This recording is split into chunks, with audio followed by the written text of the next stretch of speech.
ನಮಸ್ಕಾರ, ಟಿವಿ2ಗೆ ಸ್ವಾಗತ. ಬೊಮ್ಮನಹಳ್ಳಿ ಕ್ಷೇತ್ರದ ಜರಗನಹಳ್ಳಿ ಭಾಗದಲ್ಲಿ ಹಲವು ವರ್ಷಗಳಿಂದ ಸಮಾಜ ಸೇವೆ ಮಾಡುತ್ತಾ ಬಡವರ ಹಾಗೂ ದೀನದಲಿತರ ಕಷ್ಟಗಳಿಗೆ ನೆರವಾಗುತ್ತಿರುವ ಮತ್ತು ವಿವಿಧ ಸಂಘಟನೆಗಳು ಹಾಗೂ ರಾಜಕೀಯ ಕ್ಷೇತ್ರದಲ್ಲಿ ಸಕ್ರಿಯರಾಗಿ ಗುರುತಿಸಿಕೊಂಡಿರುವ ಎಟಿ ಲೋಕೇಶ್ ಅವರಿಗೆ ನಾಡಪ್ರಭು ಕೆಂಪೇಗೌಡ ಪ್ರಶಸ್ತಿ ನೀಡಿ ಗೌರವಿಸಲಾಗಿದೆ. ರಾಜ್ಯ ಒಕ್ಕಲಿಗರ ಒಕ್ಕೂಟದ ವತಿಯಿಂದ ಜರಗನಹಳ್ಳಿಯಲ್ಲಿ ಆಯೋಜಿಸಲಾಗಿದ್ದ ಕೆಂಪೇಗೌಡರ ಜಯಂತಿ ಕಾರ್ಯಕ್ರಮದಲ್ಲಿ ಅವರ ಸುದೀರ್ಘ ಸಮಾಜ ಸೇವೆಯನ್ನು ಪರಿಗಣಿಸಿ ಈ ಸನ್ಮಾನ ನೀಡಲಾಯಿತು. ಕಾರ್ಯಕ್ರಮದ ಪ್ರಮುಖಾಂಶಗಳು: ಉಪಸ್ಥಿತರಿದ್ದ ಗಣ್ಯರು ಶಾಸಕರಾದ ಸತೀಶ್ ರೆಡ್ಡಿ, ರಾಜ್ಯ ಒಕ್ಕಲಿಗರ ಸಂಘದ ಅಧ್ಯಕ್ಷರಾದ ಎಲ್.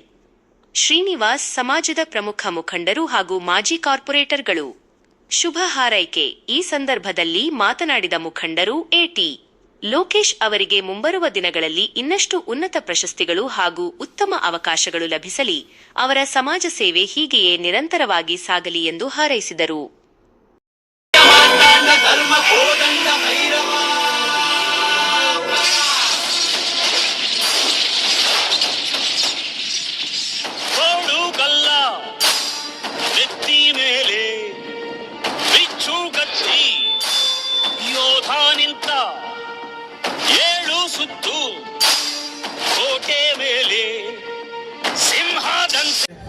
ಶ್ರೀ ಎಟಿ ಲೋಕೇಶ್ ರವರು ಸ್ಕೂಲ್ ಮಾಸ್ಟರ್ ತಿಮ್ಮಯ್ಯನವರ ಪುತ್ರರಾಗಿ ಕನಕಪುರ ತಾಲೂಕಿನ ಅತ್ತಿಹಳ್ಳಿ ಗ್ರಾಮದಲ್ಲಿ ಜನಿಸಿ ಕನಕಪುರದಲ್ಲಿ ವಿದ್ಯಾಭ್ಯಾಸ ಮುಗಿಸಿ ಬೆಂಗಳೂರಿಗೆ ಬಂದು ಉದ್ಯಮಿಯಾಗಿ ಅನೇಕರಿಗೆ ಕೆಲಸಗಳನ್ನು ನೀಡಿರುತ್ತಾರೆ.